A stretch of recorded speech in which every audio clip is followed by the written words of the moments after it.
હજી તો ચોમાસાનો પહેલો બીજો વરસાદ છે અને શહેરની આ દશા છે તો ચોમાસું સત્તાવાર ચાલુ થશે અને ધોધમાર વરસાદ વરસશે તો વડોદરા શહેરના રોડ રસ્તાની શું હાલત થશે? એક મોટો પ્રશ્નાર્થ, કારણ કે આ રસ્તાઓ લોકો માટે માથાનો દુખાવો બન્યા છે.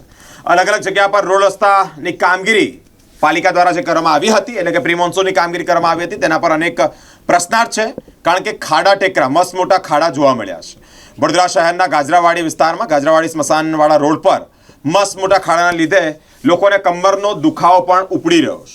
માથાના દુખાવા સમાન આ ખાડાઓથી લોકો ત્રાહિમામ પુકારી ઉઠ્યા છે. તેઓ કહી રહ્યા છે કે હજુ પહેલા જ વરસાદની અંદર રોડ રસ્તાની આ હાલત છે, લોકોને અકસ્માત થાય તેવી ભીતિ પણ છે.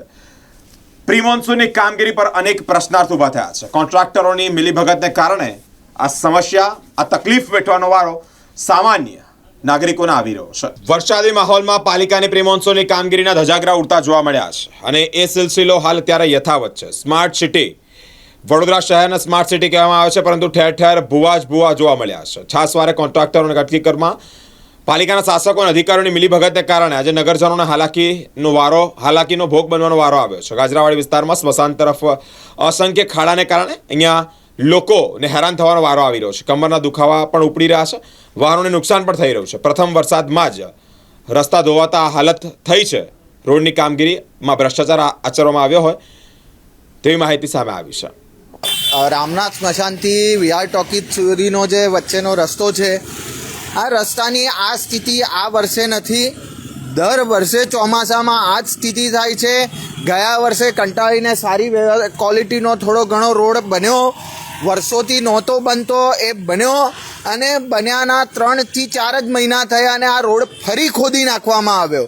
એટલે કોઈક ઇજારેદારને સીધો લાભ કરાવવાનો જે ઈરાદો છે એ અહીંયાથી સમજી શકાય છે કે તમને જો કામગીરી આ ખોદકામ કરવાનું જ હતું તો તમે રોડ બનતા પહેલાં આ કામગીરી કરાવતા. વર્ષોથી જે રજૂઆતો હતી એના પગલે રોડ બન્યો અને તરત જ 2-3 મહિનામાં તમે ખોદી નાખ્યો. છેલ્લા 2.5-3 મહિનાથી આ રોડ પર કામગીરી ચાલી રહી છે. ભર ચોમાસે તમારે કામગીરી કરવી પડે એવી પરિસ્થિતિ કેમ આવે છે? વડોદરા મહાનગરપાલિકાના અધિકારીઓ, ચૂંટાયેલી પાક, આ લોકો કરી શું રહ્યા હોય છે? આવી પરિસ્થિતિની અંદર લોકોને જે હેરાનગતિ છે, આ મુખ્ય માર્ગ છે, અહીંથી ભારદારી વાહનો પણ જતા આવતા હોય છે અને આ રસ્તો છેલ્લા કેટલા સમયથી બંધ પણ હતો, હવે ખુલ્યો છે. તો અહીંયા પરિસ્થિતિ એવી છે કે તમારા કમરના મણકા છૂટા થઈ જાય, તમારા પેટના આંતરડા ખેંચાઈ જાય એવી પરિસ્થિતિ છે. જો બાઇક પરથી તમે જતા હોય કે 2 વ્હીલર લઈને જતા હોય તો તમારે 100% તમે કીધું એમ કે એક ઓર્થોપેડિક ડૉક્ટર પાસે તમારે પહોંચી જ જવું પડે અને ડૉક્ટરને ક્યાંક ને ક્યાંક આપણે જો આને એવું કહીએ કે પહેલાં તો અધિકારીઓને, નેતાઓની સાંઠગાંઠ પણ ક્યાંક ને ક્યાંક ડૉક્ટરની પણ સાંઠગાંઠ હોય, ઓર્થોપેડિક ડૉક્ટરની. એવું લાગે છે આ પ્રકારના રસ્તા વડોદરા મહાનગરપાલિકા આ પ્રકારની કામગીરીથી બચવું જોઈએ. વડોદરા શહેરની આ એવો વિસ્તાર છે જ્યાં ઔદ્યોગિક વિસ્તાર પણ આની સાથે જોડાયેલો છે અને આ રસ્તાને પરથી જે ભારદારી વાહનો જાય છે એટલે એવું સીધું કહી શકાય કે આ લોકો ક્યાંક ને ક્યાંક સીધું પોતાના હિસ્સો કાઢવામાં ઇન્ટરેસ્ટેડ દેખાય છે.